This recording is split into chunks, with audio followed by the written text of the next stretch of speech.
For the adolescent and early adulthood part of my project, I chose to interview my 19-year-old female friend Camilla.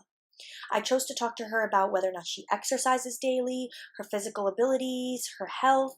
She did tell me, yes, she exercises around 4 to 5 times a week. She's in great health, and her physical abilities, she's able to do everything that she wants to do. I talked to her about school and how she feels about her grades at this point in her life. She told me that she's doing very well. She's very satisfied. She feels like going away has helped her to become more independent, which at this point in a person's life, they are going through breaking away from their parents and transitioning into early adulthood. A lot that came up in my conversation with Camilla tended to deal with body image and girls her age worrying about being super thin, which the textbook does talk about what's called the thin ideal, which is the pressure for girls to want to be especially thin to fit in at this age, which does create eating disorders for girls at this point in their life. I talked to her about her personality. She told me that she's very shy and that it has held her back from relationships, that people at this point in her life are worried about sexual relationships, who's having intercourse, who isn't. And the textbook does explain that personality plays a huge role in whether or not a girl is ready to be in a committed relationship or a sexual relationship at this point in her life. And since Camilla is shy, I feel like it has held her back from being in a relationship. The textbook talks about the point that Camilla is in, which is identity versus role confusion. She's trying to figure out just who she is, what she wants in her life, and from talking to Camilla, I do feel like she is at this point in her life. I asked Camilla a lot about the good things about being this age and the bad things. She told me that the good things are that she is figuring out what she wants in her life and she is excited for the future.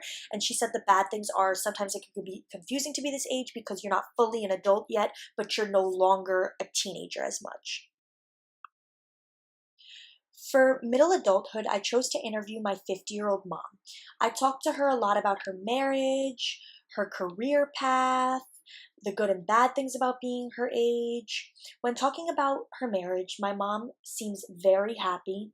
She said that without my dad, she would not have been able to take the career path that she has.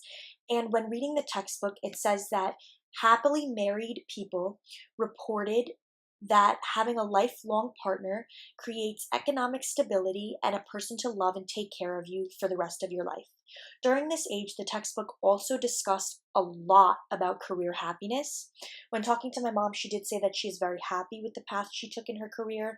The only thing she regrets is just not traveling as much so that she could spend more time with her family. But other than that, she says that going to school and getting a degree has definitely helped her out in the long run. I asked her the good and bad things about being this age. She said that the good things were that she has amazing and wonderful children and she is happy with how far she's come in life.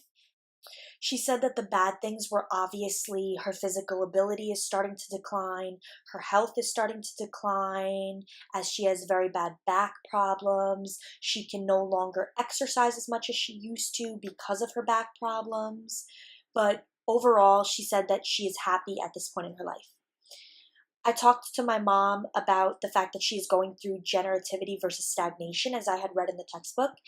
And I do feel like talking to my mom, she is definitely at this point in her life. For late adulthood, I chose to interview my 70-year-old aunt. I chose to focus on topics such as memory declining, physical abilities declining, whether or not she's happy with her life at this point in time.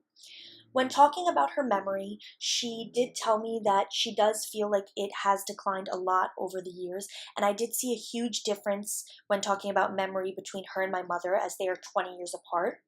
And the textbook says that this is normal for a person at this point in their life. This is due to the decline of loss of synaptic plasticity in the hippocampus. I talked about the good and bad things about being my aunt's age. She explained to me the good things are having grandchildren and her children, and how she loves spending time with them, and how she's very proud of them. And she said that the bad things are obviously her physical abilities have been declining. She has osteoporosis in her hip, so her health is not as well. Therefore, it has led her to not be able to exercise. She used to go for walks and now she can't. My aunt has a very outgoing personality, and when I talked to her about the fact that she did not go to college, she did explain to me that since she is so outgoing, she does regret not going to college, and that is one of her biggest life regrets. But overall, she said that she is very happy at this point in her life, which is actually very important for someone during this time period to feel like they have led a meaningful life as they are going through what the textbook says, integrity versus despair.